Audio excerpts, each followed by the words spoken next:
Wong Jawa kuwi kerep disalahpahami, dudu mergo budayane elek, nanging mergo akeh wong mung ndelok saka njaba.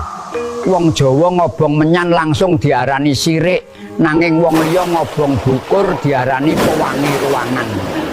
Wong Jawa nganggo blangkon diarani dukun, nanging wong nganggo sorban langsung katon ahli agama. Padahal blangkon lan sorban kuwi padha-padha sandangan. Sing bedakake mung pikiran wong sing nyawang. Wong Jawa semedi diarani klenik, nanging yen jenenge meditasi langsung diarani healing lan self improvement. Wong Jawa tirakat diarani aneh, nanging puasa detox lan intermittent fasting malah dianggap gaya urip sehat.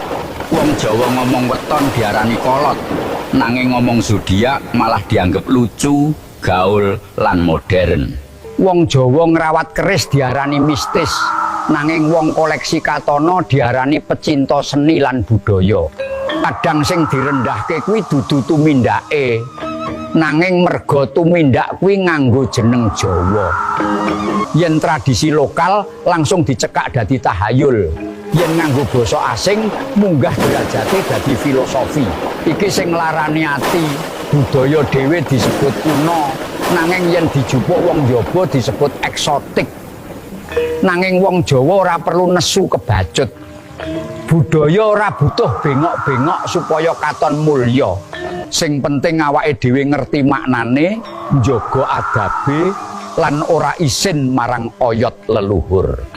Amarga wong sing lali marang oyote gampang digawa angin jaman lan gampang isin marang awake dhewe. Elinga, menyan ora otomatis sirik, blangkon ora otomatis dukun, keris ora otomatis musyrik. Sing peteng kuwi dudu budayane Jawa, nanging pikiran sempit sing ora gelem sinau ning ngaku paling padhang.